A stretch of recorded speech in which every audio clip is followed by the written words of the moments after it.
Guys, today we will discuss about the exchange of the gases and transport of the gases.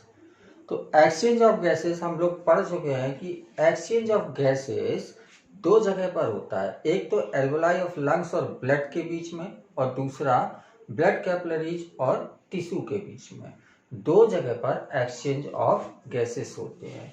तो alveoli are primary sites and also between blood and tissue. By simple diffusion gaseous exchange होता है along the pressure gradient या concentration gradient. तो simple diffusion से gaseous exchange होगा और ये होगा कैसे?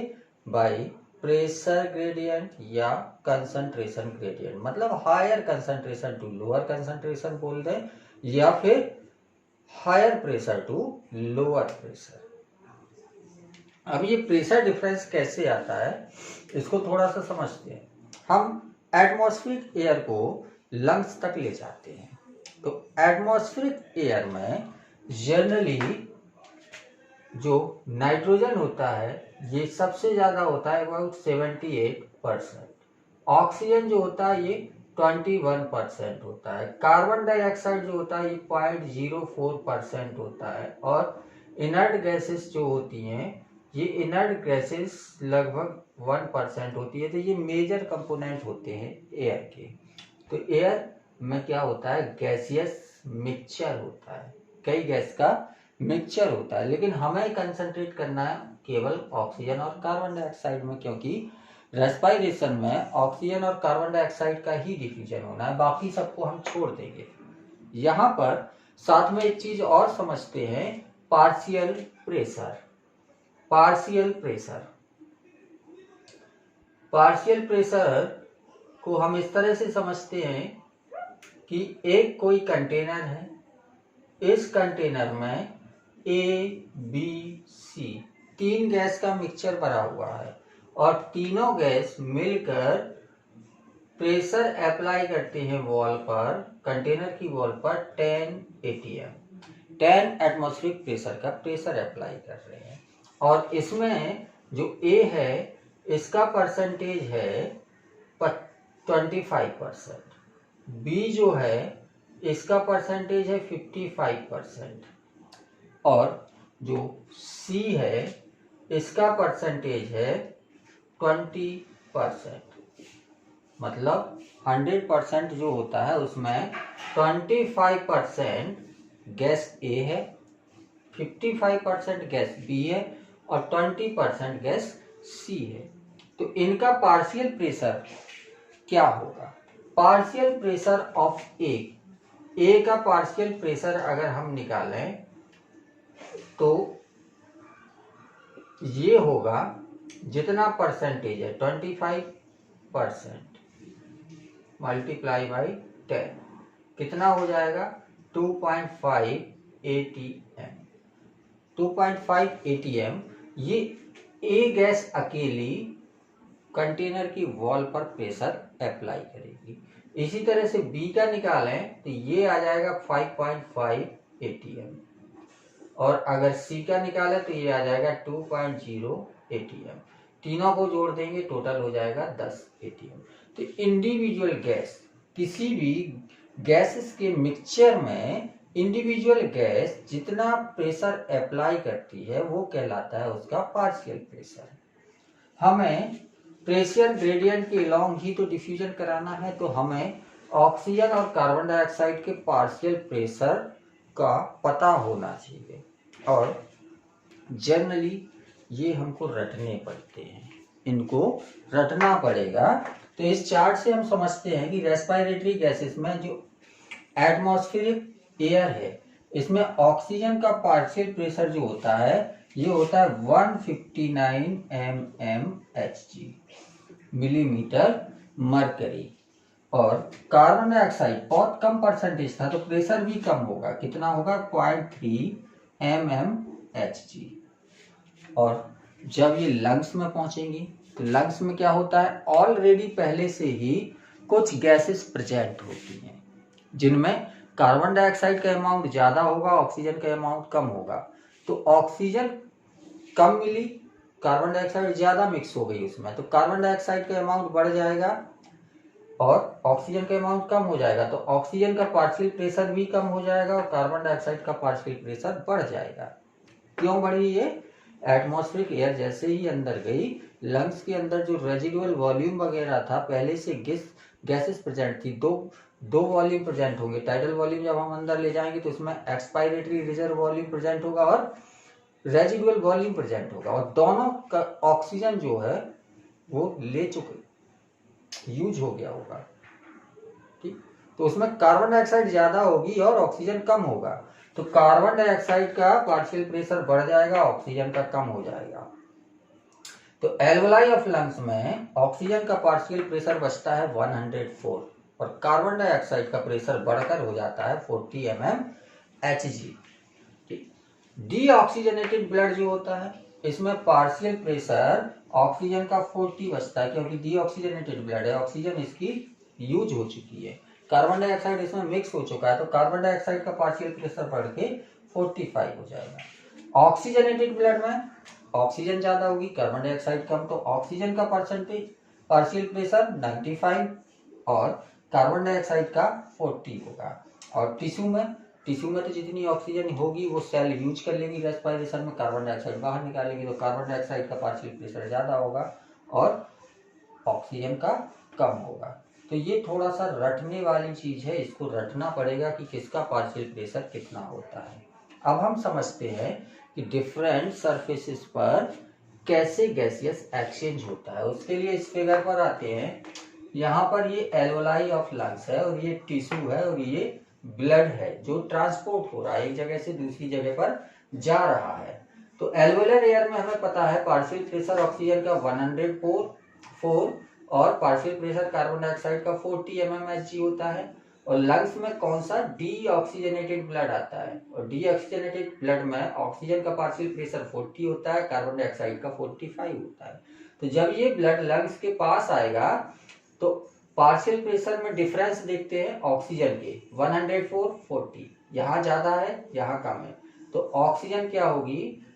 एल्वोलाई ऑफ लंग्स से आ जाएगी into blood capillaries. Carbon dioxide यहाँ पर 40 mmHg है, यहाँ पर 45 mmHg है, तो कार्बन डाइऑक्साइड ब्लड से चली जाएगी इनटू एल्वोलाई। और जब ऑक्सीजन मिक्स हो गई, कार्बन डाइऑक्साइड निकल गई, तो ये हो गया ऑक्सीजनेटेड ब्लड। और ऑक्सीजनेटेड ब्लड का जो पार्शियल प्रेशर ऑक्सीजन का है 95 होता है और कार्बन डाइऑक्साइड का 40 होता है, और यही ब्लड ट्रांसपोर्ट होके आएगा टिश्यू तक।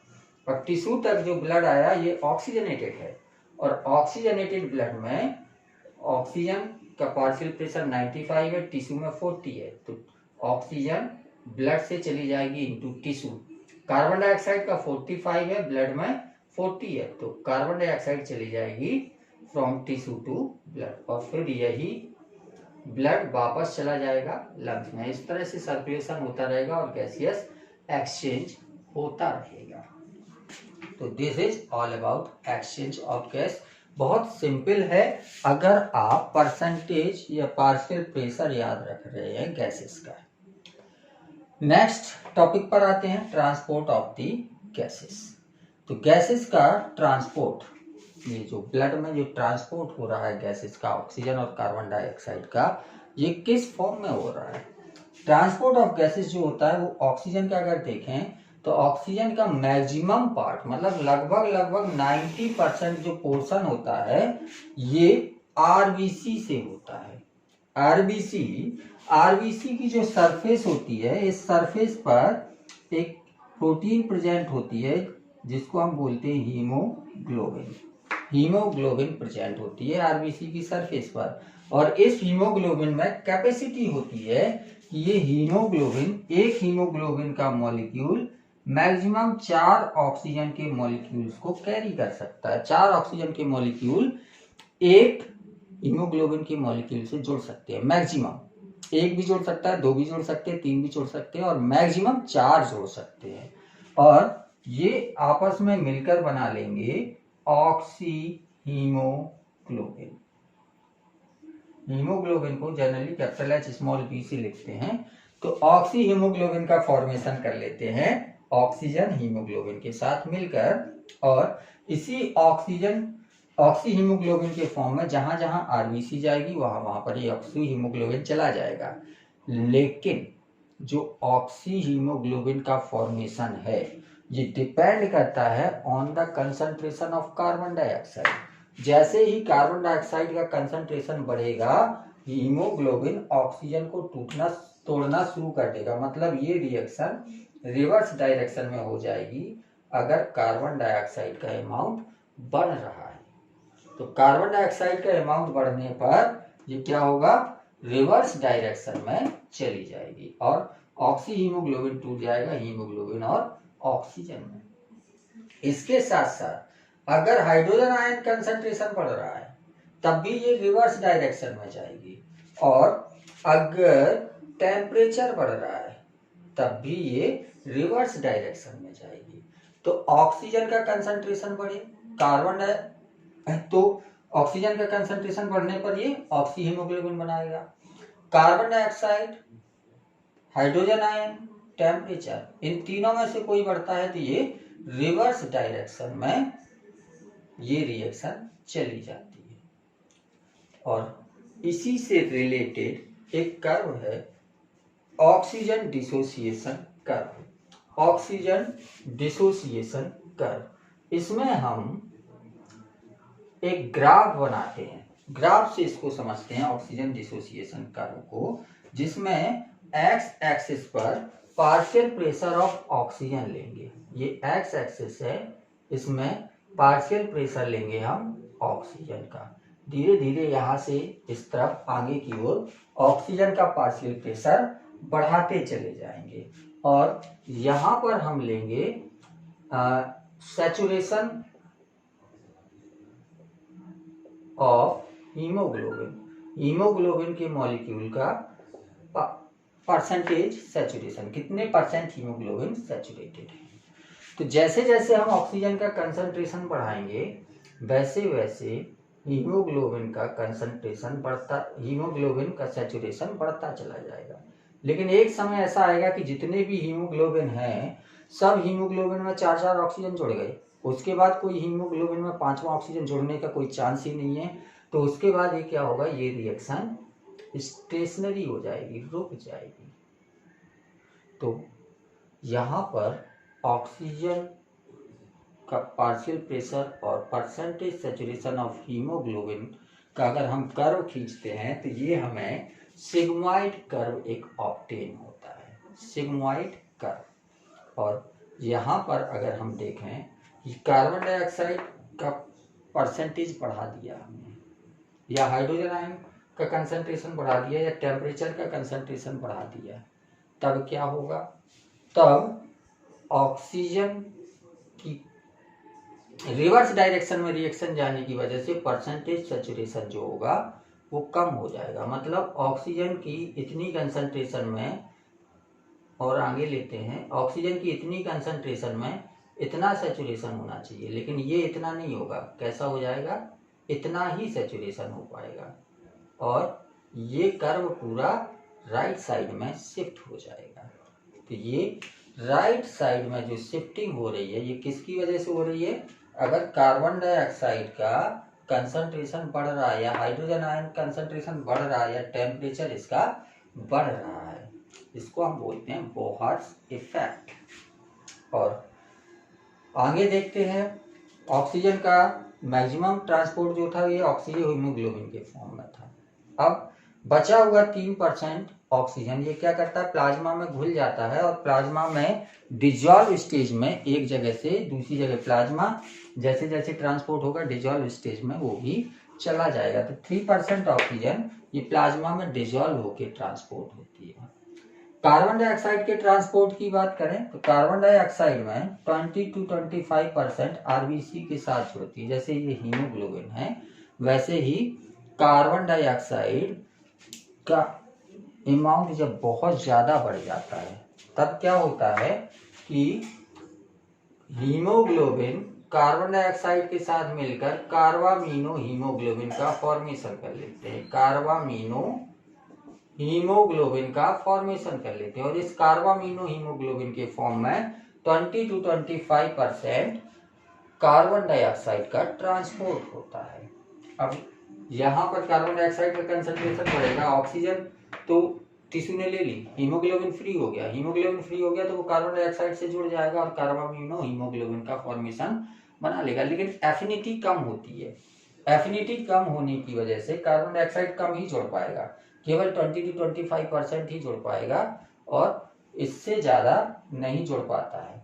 तो बाकी दूसरा जो ट्रांसपोर्ट है जिसमें मैक्सिमम ट्रांसपोर्ट होना है कार्बन डाइऑक्साइड का, वो है as bicarbonate ions, bicarbonate ions के फॉर्म में।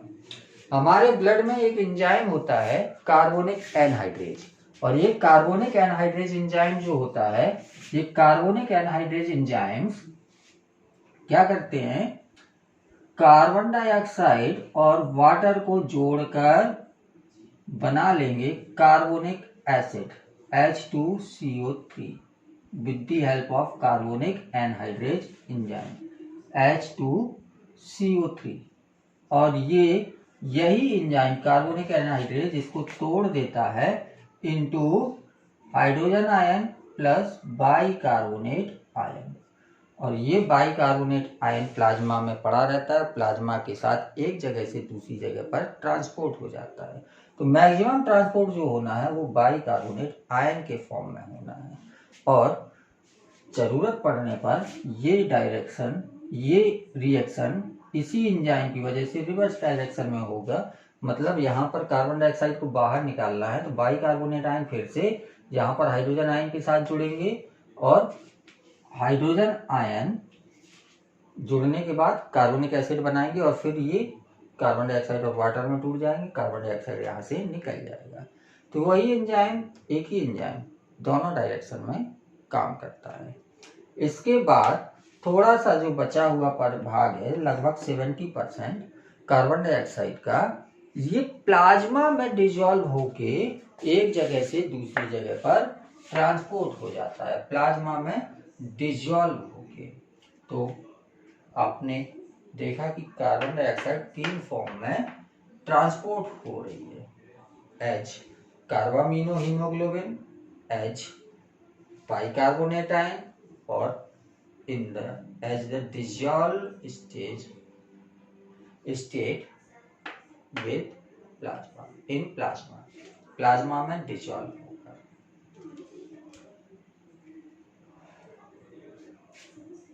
नेक्स्ट टॉपिक इसमें एक छोटा सा है, उसको भी कवर कर लेते हैं, वो है रेगुलेशन ऑफ रेस्पिरेशन।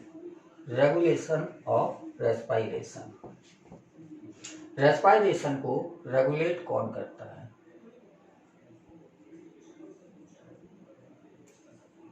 रेस्पिरेशन का रेगुलेशन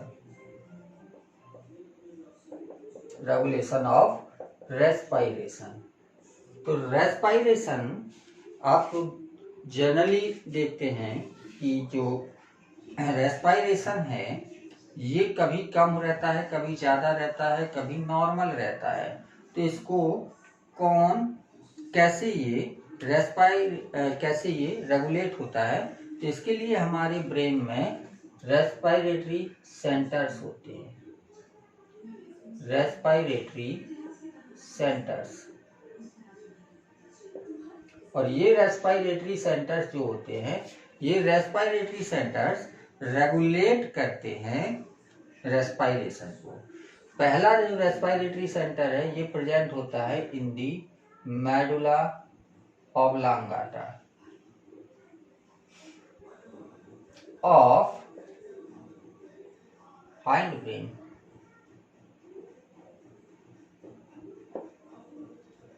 जो हाइंड ब्रेन होता है, आपने 10th क्लास में पढ़ रखा होगा, हाइंड ब्रेन में 3 पार्ट होते हैं, मेडुला ऑब्लांगाटा, पोन्स बैरोलाई और सेरिबेलम। तो जो मेडुला ऑब्लांगाटा पार्ट है ब्रेन का, इसमें रेस्पिरेटरी रिदम सेंटर होता है, respiratory rhythm centre.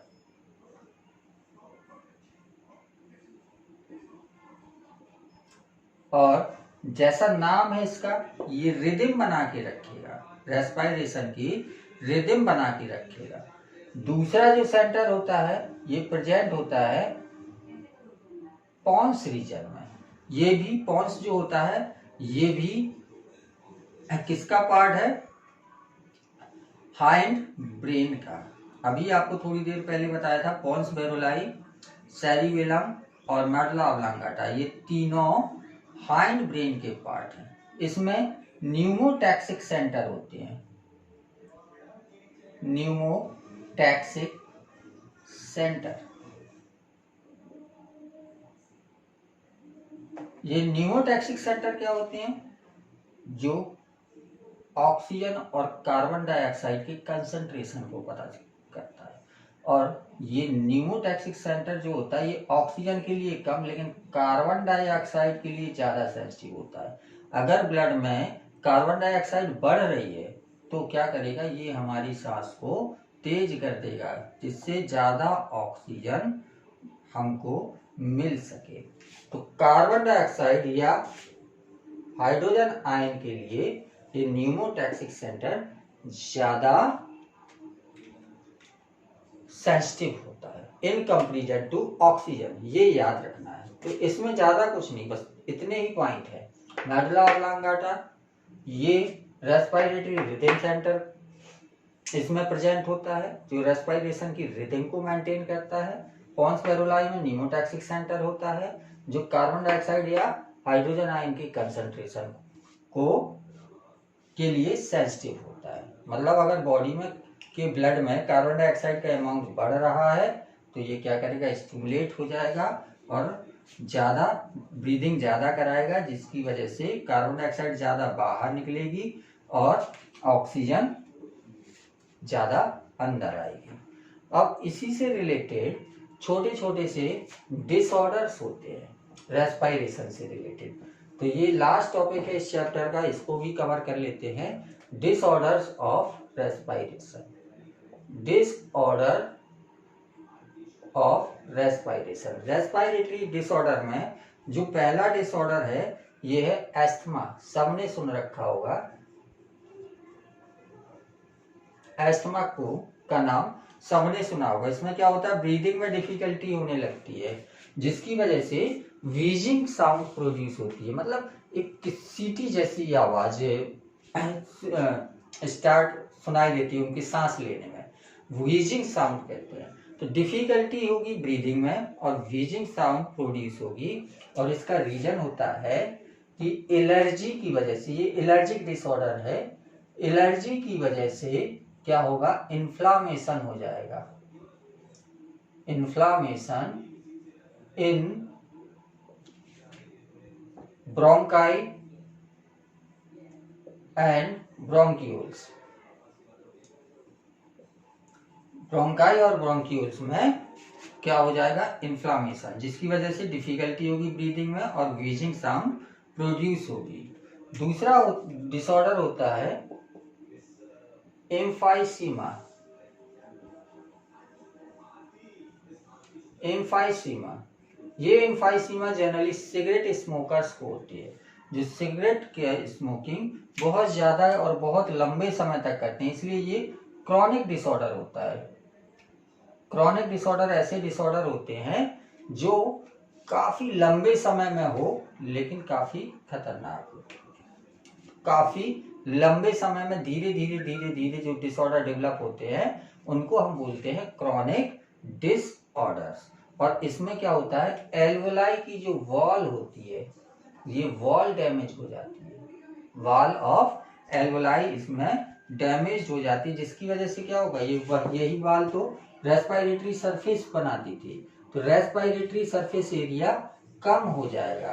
Respiratory surface area कम हो जाएगा तो क्या होगा, सांस लेने में या ऑक्सीजन जो होगी हमारे ब्लड तक प्रॉपर नहीं पहुंच पाएगी। और लास्ट इसमें होता है ऑक्यूपेशनल डिसऑर्डर। ऑक्यूपेशनल डिसऑर्डर ये ऑक्यूपेशन से रिलेटेड होते हैं, इसलिए इनको हम ऑक्यूपेशनल रेस्पिरेटरी डिसऑर्डर्स भी बोलते हैं। ये ऐसी जगह पर काम करने वाले लोगों में ज़्यादा होता है जहाँ पर धूल मिट्टी वगैरह ज़्यादा होता है, धूल मिट्टी वगैरह ज़्यादा होता है। जैसे इंडस्ट्रीज होती हैं कुछ, ये जहाँ पर ग्राइंडिंग और स्टोन ब्रेकिंग होती है, पत्थर तोड़े जाते हैं जहाँ पर, वहाँ पर ये डिसऑर्डर ज़्यादा होता है। ग्राइंडिंग हो जहाँ पर, मतलब किसी चीज़ की पिसाई हो, या फिर क्या हो, स्टोन को तोड़ा जाए जहाँ पर गिट्टी वगैरह बनती है उस जगह पर, जहाँ पर मूर्तियाँ बनती हैं वहाँ पर। तो ऑक्यूपेशन से रिलेटेड है, इसलिए ये क्या क्या क्या, क्या कहलाती है, respiratory disorder, occupational respiratory disorder. इसमें क्या होगा, जो धूल वूल होगी वो बहुत लार्ज अमाउंट में हमारे लंग्स तक जाएगी। लंग्स के अंदर सेल्स होती हैं, फैगोसिटिक सेल्स, जो कि धूल वूल को खाती रहती है, लेकिन जब बहुत ज़्यादा अमाउंट में धूल जाती है तो फैगोसिटिक सेल्स पूरी धूल को नहीं खा पाती और वो धूल क्या होती है, एल्वोलाई वगैरह में डिपॉजिट होने लगती हैं, और उन डिपोजिशन की वजह से क्या होगा, इन्फ्लामेशन और फाइब्रोसिस स्टार्ट हो जाएगी। फाइब्रोसिस की वजह से लंग्स जो कि इलास्टिक होने चाहिए वो टाइट हो जाएंगे, कड़े हो जाएंगे। जब लंग्स टाइट हो जाएंगे फाइब्रोसिस की वजह से, तो क्या होगा, उनमें प्रॉपर कॉन्ट्रैक्शन रिलैक्सेशन नहीं हो पाएगा, प्रेशर बहुत ज़्यादा डेवलप नहीं हो पाएगा, तो हवा कम अंदर जाएगी और कम बाहर आएगी, जिसकी वजह से सांस लेने में तकलीफ होने लगेगी। और इसका एक एग्जाम्पल होता है सिलिकोसिस। ऑक्यूपेशनल रेस्पिरेटरी डिसऑर्डर में एक होता है सिलिकोसिस। सिलिकोसिस, इसमें क्या होता है, सिलिका का डिपोजिशन हो जाता है एल्वोलाई ऑफ लंग्स में। एल्वोलाई ऑफ लंग्स में ये जनरली प्रेशर्स वगैरह में जो पेशेंट होते हैं, प्रेशर्स वगैरह में जो मजदूर काम करते हैं, उनमें ये डिसऑर्डर हो जाता है।